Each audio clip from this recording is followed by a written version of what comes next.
स्वागत है मित्रों आप सबका। तो फिर कहानी को आगे बढ़ाते हैं और आज दिखाया जा रहा है एन लैन से कह रहा था कि एन के डैड का लैब बहुत क्रिटिकल हालत में चल रहा है और उन लोगों को जैसे तैसे करके ज़ोंबी से इंसान बनाने के एक्सपेरिमेंट को कामयाब करना ही होगा।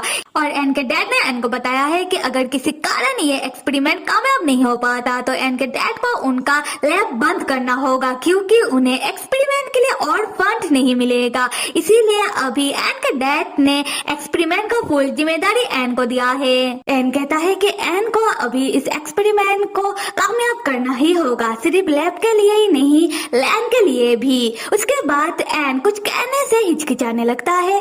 तब लैन एन से पूछता है कि इतना हिचकिचा क्यों रहे हो, अगर तुम्हें मुझसे और भी कुछ कहना है तो कहो ना। एन कहता है कि हाँ, असल में लैन क्या तुम फर्स्ट गुंडा भाई साहब को ढूंढ सकते हो। मुझे पता है कि मैं ये कहे के शायद तुम्हें मुसीबत में डाल रहा हूँ, पर लैन हमारे शहर में जो रहस्यमय तरीके से खून हो रहा था, जो समझ में आ ही रहा था कि कोई ज़ॉम्बी कर रहा है, अभी उसने अपना तरीका बदल दिया है। अभी हमारे शहर से बहुत सारे लोग अचानक गायब होने लगे हैं और उन लोगों का नामो निशान तक नहीं मिल रहा। और मुझे लगता है कि शायद ये सब फर्स्ट गुंडा भाई साहब कर रहा हो, क्योंकि वो अभी एक ज़ॉम्बी बन गया और लोगों के बीच खुला घूम रहा है, जो बिल्कुल सही नहीं है। इसीलिए फर्स्ट गुंडा भाई साहब को ढूंढना जरूरी है। लैन कहता है कि अच्छा ठीक है, मैं फर्स्ट गुंडा भाई साहब को ढूंढ लूंगा, ये उतना भी मुश्किल काम नहीं है, पर इसके लिए मुझे लैब से बाहर जाना होगा।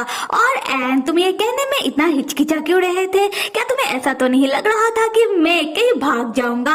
एन कहता है कि नहीं। लैन कहता है कि मैं तो मजाक कर रहा था, मुझे पता है कि तुम्हें मेरा फिक्र हो रहा है। एन इस बात का कोई जवाब नहीं दे पाता। उसके बाद लैन एन का कोट पकड़ के जबरदस्ती उतार कर खुद पहन लेता है और एन से कहने लगता है कि मुझे तुम्हारा कोट बहुत पसंद आया। फिर लैन जाने लगता है। एन पीछे से कहता है कि लैन तुम अपना ध्यान रखना। लैन कहता है कि तुम भी अपना ध्यान रखना एन। अगले सीन में हम चश्मा और जिन को देखते हैं। वो दोनों लैन को ढूंढते हुए फर्स्ट लैन के अपार्टमेंट के बाहर आकर खड़े हो जाते हैं, जहाँ जिन कह रही थी कि लैन कितना डफर है, क्या उसे समझ नहीं आता कि हमें उसका कितना फिक्र हो रहा है। वो ना ही क्लासेस अटेंड करने के लिए आ रहा है और ना ही हमारा फोन का कोई रिप्लाई दे रहा है। चश्मा कहता है कि जिन हम लैन के अपार्टमेंट के सामने तो आ गए हैं, पर तुम्हें क्या लगता है कि लैन अपने अपार्टमेंट में होगा? मैं काम करता हूँ कि लैन को मैसेज करके इन्फॉर्म कर देता हूँ कि हम उसके अपार्टमेंट के अंदर आ रहे हैं। जिन कहती है कि इसका क्या फायदा होगा, लैन रिप्लाई तो करेगा नहीं, तो मैं जा रही हूँ लैन के अपार्टमेंट के अंदर। फिर जिन और चश्मो लैन के अपार्टमेंट के अंदर जाने लगते हैं। उसी वक्त जिन को उसकी बहन ऑफिसर माई फोन करके पूछने लगती है कि जिन इतनी रात में तुम कहाँ हो? जिन कहती है कि दी मैं अपने एक दोस्त के साथ अपने दूसरे दोस्त के घर आई हूँ। ऑफिसर माई कहती है कि अच्छा ठीक है, पर तुम जल्दी घर आ जाना, क्योंकि तुम्हें तो पता ही है कि हमारे शहर में रहस्यमय तरीके से लोगों का खून हो रहा था और अभी लोगों का अपहरण होना भी शुरू हो चुका है, तो तुम ज्यादा देर मत करना और घर वापस आ जाना। और अगर तुम्हें कोई परेशानी हो तो मुझे फोन करके इन्फॉर्म कर देना। जिन कहती है कि ठीक है। खैर तब हम देखते हैं कि जिन और चश्मो जैसे ही लैन के अपार्टमेंट के सामने आने लगते हैं, उसी वक्त सीढ़ी से एक औरत लैन के अपार्टमेंट के सामने से नीचे उतर रही थी, जो जिन के साथ टकरा जाती है। जिन उस औरत को देखकर तब सोचने लगती है कि ये औरत इतनी रात में लैन के अपार्टमेंट के सामने से आ रही थी, कौन है ये औरत? तब वो औरत जैसे ही नोटिस करती है कि जिन और चश्मो लैन के अपार्टमेंट के सामने जा रहे हैं, वो औरत तेजी से दौड़कर जिन और चश्मो के सामने आ जाती है और उस औरत को देखकर लग रहा है कि वो भी कोई ज़ॉम्बी है। और उस ज़ॉम्बी औरत को देखकर जिन बहुत घबरा जाती है। उसके बाद क्या हुआ ये हमें आगे पता चलेगा। अगले सीन में हम लैन को देखते हैं। लैन जैसे ही लैब से बाहर निकलता है, तब लैन को चश्मो का मैसेज मिलता है।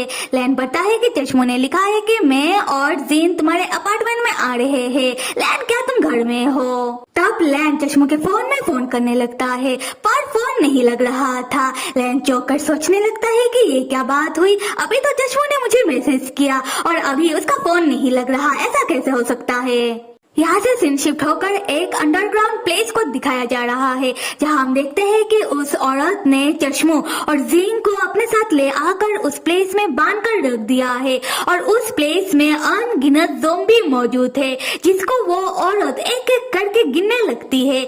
उसके बाद हम देखते हैं कि जब चश्मों का फोन नहीं लगता, लैन चश्मों को मैसेज करके पूछता है कि चश्मो तुम फोन क्यों नहीं उठा रहे हो। तब हम देखते हैं कि चश्मों का फोन तो उस ज़ॉम्बी औरत के पास है और वो चश्मो बंद कर लैन को रिप्लाई देते हुए कहती है कि हम तुम्हारे घर से निकल गए, हम तुम्हारे घर तुम्हें ढूंढते हुए आए थे, अभी हम तुम्हें ढूंढते हुए एक और प्लेस में आए हैं, मैं हमारा लोकेशन तुम्हें सेंड कर रहा हूँ, लैन तुम जल्दी ही हमसे आकर मिलो। फिर वो ज़ॉम्बी औरत जिन और चश्मों से कहने लगती है कि देखो मुझे तुम दोनों से कोई लेना देना नहीं है, बल्कि मुझे तुम्हारा दोस्त लैन बहुत ही पसंद है, वो बहुत ही कमाल का बंदा है। और मेरा ये प्लेस देख रहे हो, यहाँ पर बहुत सारे ज़ॉम्बी मौजूद है, क्या तुम दोनों ने कभी भी ज़ॉम्बी को लाइव देखा है? खैर जाने दो, अगर लैन तुम दोनों के लिए यहाँ नहीं आता तो मैं तुम दोनों को दो ऑप्शन दूंगी, तुम दोनों चाहे तो इन ज़ॉम्बी में से एक ज़ॉम्बी बन सकते हो, यहाँ फिर सामने ही देखो लाशों का ढेर है,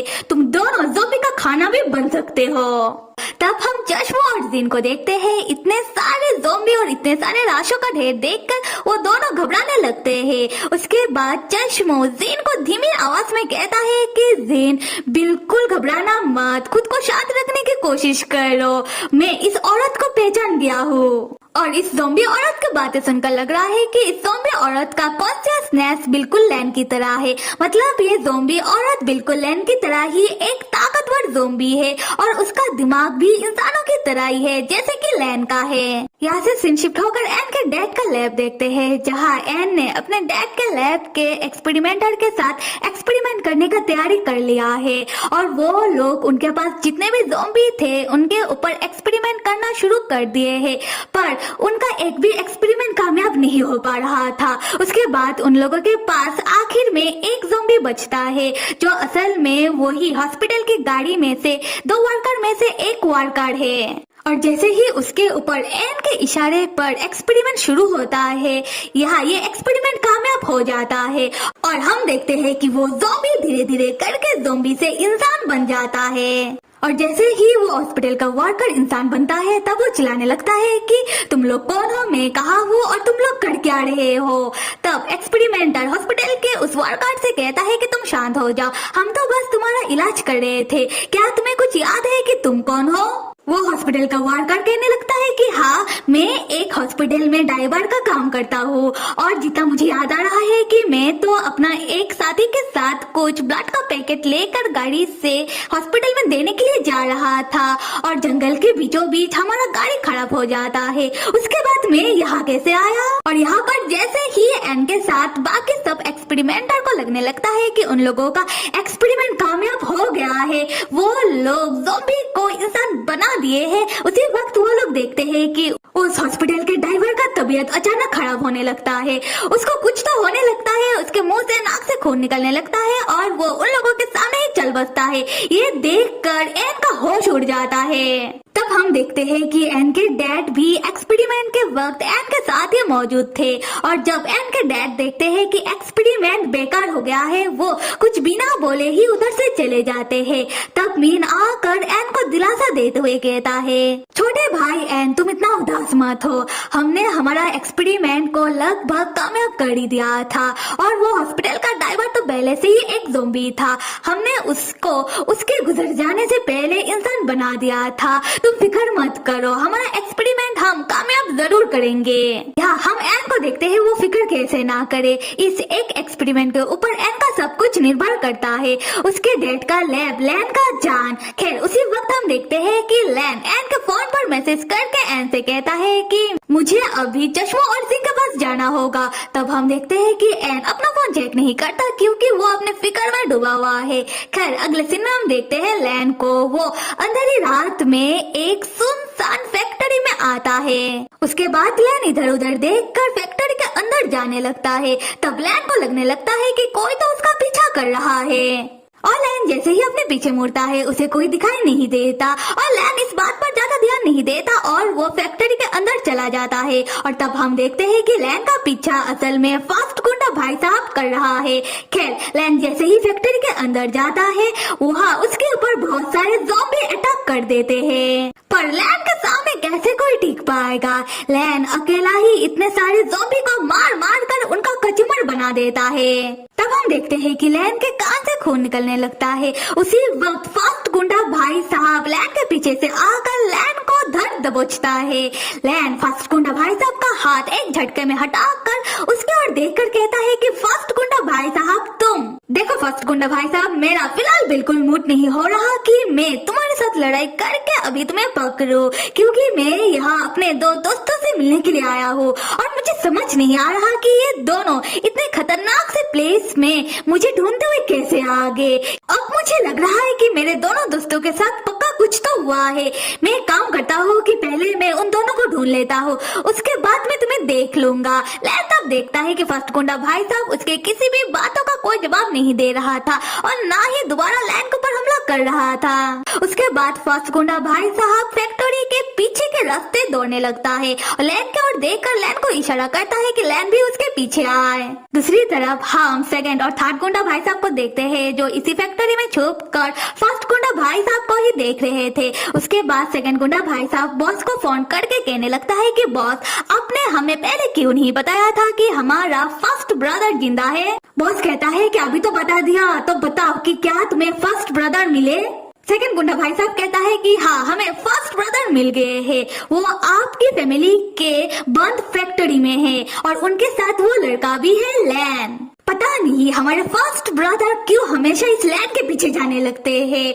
तब बॉस कहता है कि तुम दोनों जहाँ खड़े हो उधर ही खड़े रहना, कहीं मत जाना, मैं आ रहा हूँ। तो फिर मेरे प्यारे मित्रों, अब एन और लैन की कहानी का कुछ ही भाग बाकी है जहाँ हमें पता चल जाएगा कि लैन को इंसान से ज़ॉम्बी बनाया किसने है और एन के डैड शुरू से ज़ॉम्बी के ऊपर रिसर्च क्यों कर रहे हैं और एन के डैड ज़ॉम्बी को दोबारा ज़ॉम्बी से इंसान बनाने की एक्सपेरिमेंट के पीछे इतना डेस्परेट क्यों है। क्या सिर्फ फंड के लिए या फिर इसके पीछे और भी कोई कारण है। और साथ में एन और लैन के शहर में रहस्यमय तरीके से ज़ॉम्बी अटैक करके खून खराबा कौन कर रहा है, फर्स्ट गुंडा भाई साहब या फिर कोई और। तो फिर कहानी को आगे देखने के लिए आप सब लाइक, सब्सक्राइब और कमेंट करना तो बिल्कुल भी मत भूलिएगा। Till then stay with me and see you.